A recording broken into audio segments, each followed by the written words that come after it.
Olá pessoal, tudo certo?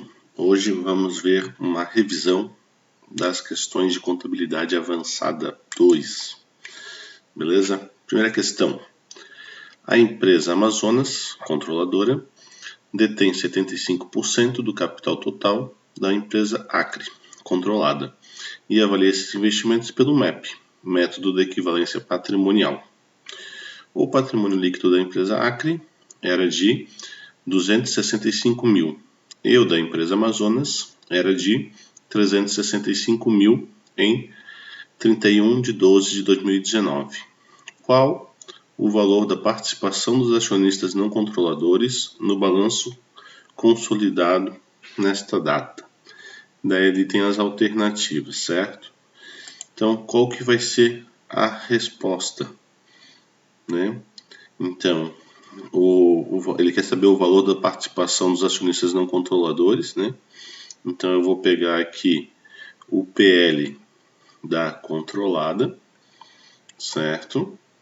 E vou ver qual é a participação dos não controladores. Então, se a controladora tem 75, os não controladores têm 25.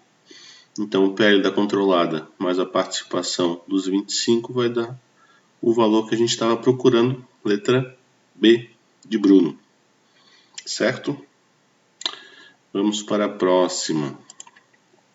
Questão 2. A CIA Marreco, controladora, possui participação de 70% do capital da CIA Gavião.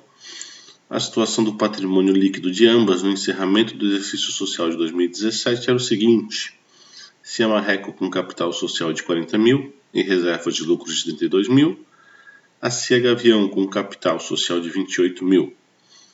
Considerando que ambas estão sujeitas ao processo de consolidação das demonstrações financeiras previstos na Lei 6.404, é correto afirmar que o patrimônio líquido consolidado será de...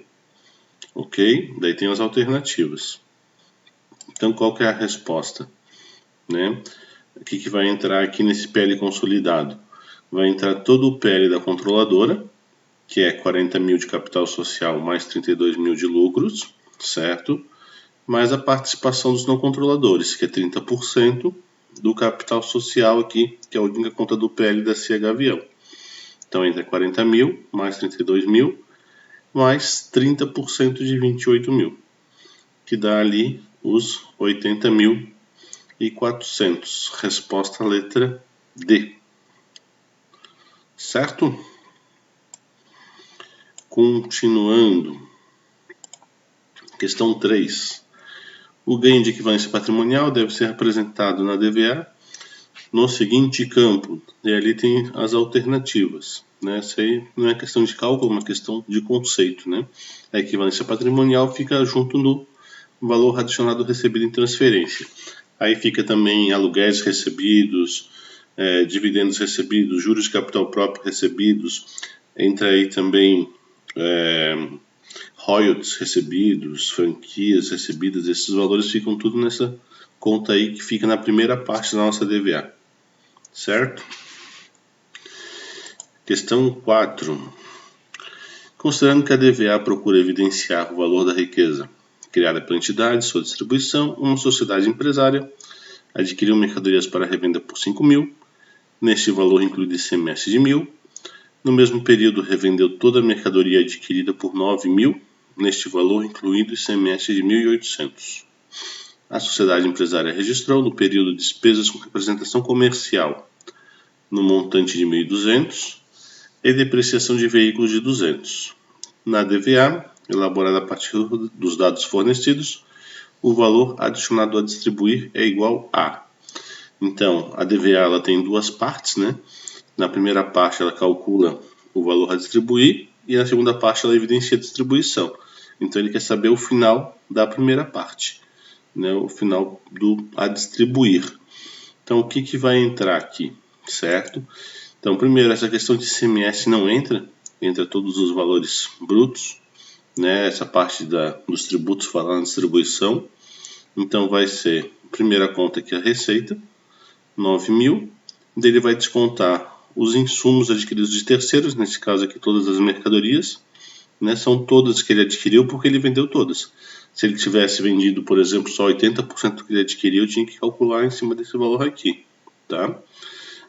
Vai entrar também esses 1.200 aqui de representação comercial, isso aí também é considerado um serviço de terceiros, tá? E a depreciação de veículos que entra naquela outra conta lá, de depreciação, amortização e exaustão. Então vai pegar os 9.000, menos 5.000, menos 1.200, menos 200, vai chegar nos 2.600. Então, as outras contas, por exemplo, valor adicionado recebido em transferência não tem, né? Então é isso que sobrou. Letra C de Canadá. Ok? Questão 5. A controladora Z vendeu mercadorias que lhe custaram 100.000 à controlada H. A venda foi feita a prazo por 125.000. No mesmo dia, a controlada H vendeu a prazo para terceiros e por 63.000, 40% destas mesmas mercadorias. Considere exclusivamente as informações acima, sem incidência de qualquer tributos, a boa técnica da consolidação das demonstrações. Qual o valor do estoque a ser eliminado a crédito na consolidação? Beleza, daí aqui tem as alternativas. Lembrando que o lucro não realizado na consolidação, ele é excluído do estoque, né? Se for uma venda de estoque. Então, primeira coisa, tu tem que descobrir qual é o lucro intercompanhias. Então, ela vendeu mercadoria que custou 100.000 por 125.000. Então, o lucro intercompanhias aqui nesse caso foi 25.000. Daí depois tu tem que descobrir o que se realizou e o que não se realizou. Quando é que se realiza? Quando é vendido para terceiros, para fora do grupo. Então ela vendeu para terceiros 40%. Isso quer dizer que 40% se realizou, 60% não se realizou. Então eu pego esse lucro intergrupos, multiplico pela parte não realizada, vou chegar aqui a 15.000 reais. Resposta letra B de Beatriz. Certo? Continuando. Questão 6. A CIA Curió, controlada da CIA Sabiá, vendeu mercadorias no valor de 200.000 para sua controladora, com uma margem líquida de lucro de 60%. No encerramento do exercício social, a controladora havia vendido para terceiros 50% das mercadorias. Qual o valor do lucro não realizado? E ali tem as alternativas.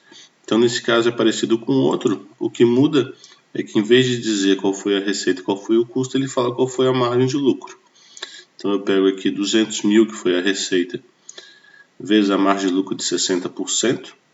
Tá? Daí eu vou chegar nos 120.000. Esse 120.000 é o lucro intercompanhias. Daí eu vou ver o que foi realizado e o que não foi realizado. Se foi vendido 50% para terceiros, os outros 50% é não realizado. Então, 50% de 120 dá os 60.000. Resposta letra D. Certo? Questão 7. Um empregado de determinada entidade entrou na justiça cobrando horas extras não remuneradas no total de 50.000 reais. Os consultores jurídicos da entidade consideram que o risco de perda é possível. Em relação a esse fato, assinale a opção que indica o correto procedimento da entidade. Ali nós temos as alternativas. Certo? Então aqui qual é a palavra-chave, né? A palavra-chave é perda possível. Então se fosse uma perda remota, não ia ter registro na contabilidade. Se fosse uma perda provável, ia ter um registro no balanço. Como é uma perda só possível, ele não é registrado no balanço, mas ele é divulgado em nota explicativa, certo? Então a resposta aqui é a letra D de Dionísio, ok? Questão 8. A CIA BR Foods é controladora da CIA Marfrig, com uma participação de 60%, sendo que a primeira evidencia um patrimônio de 10 milhões e a segunda de 1 milhão. Considerando exclusivamente as informações citadas, qual o valor de participação dos não controladores na consolidação de balanço? E tem várias alternativas. Então, Essa é bem tranquilo, né? Se ela tem 60%, a participação dos não controladores é 40%. 40% sobre o quê? Sobre o patrimônio da controlada. Então, 40% de 1 milhão, 400 mil. Resposta à letra A de Araranguá. Ok? Questão 9.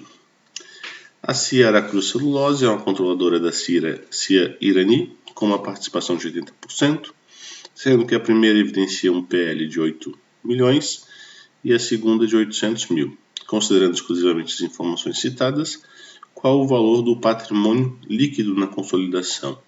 Então, essa ela pede uma coisa, né, diferente, pede o PL, não pede a participação dos não controladores. Então, o que vai ser o PL? O PL vai ser o PL da controladora mais a participação dos não controladores. Então, vai ser os 800 mil mais 20%, né, porque ela tem 80%, em cima dos 800. Né, 8 milhões mais 20% dos 800, que dá os 8 milhões e 160 mil. Resposta letra E de Eduardo. Ok? Questão 10. Uma sociedade empresária com atividade principal produção e comercialização de milho. Essa sociedade também desenvolve em menor escala atividades de comercialização de fubá, canjica, amido, flocos, todos resultantes do processamento do milho cozido. Sabe-se que, se ao encerrar o último exercício, faziam parte dos ativos dessa sociedade e estavam registrados no seu balanço uma lavoura de milho no ponto de colheita, 120 toneladas de milho em grãos, colhidos na última safra e armazenados em silos, produtos resultantes do processamento do milho armazenados no galpão. Considerando-se apenas as informações apresentadas na NBC-TG 29, ativo biológico de produtos agrícolas, assinale a alternativa correta sobre esses ativos da sociedade. Então, a primeira, né, lavoura de milho é uma planta portadora, está errado. Né, planta portadora são plantas permanentes, plantas frutíferas, né, que não é o caso da lavoura de milho, que é uma lavoura temporária. A lavoura de milho é um imobilizado em andamento, também está errado. Não, imobilizado em andamento seria uma planta portadora antes de começar a dar frutos, antes de começar as colheitas, né, enquanto ainda está crescendo a planta. C. Os produtos resultantes do processamento do milho são classificados como estoque. Perfeito. Né, é o que ela vende. Esses produtos processados são estoques. E D. O milho em grãos e os produtos resultantes do processamento do milho são classificados como ativos biológicos. Está errado, né? Aqui, o que seria o ativo biológico é a lavoura a ponto de colheita. Então, ativos biológicos são ativos ainda vivos. Né? A partir que está colhido ali o milho, ele já não é mais um ativo biológico. Certo, pessoal? Com isso, damos nossa missão por cumprida e bem cumprida. Até a próxima. Tchau, tchau.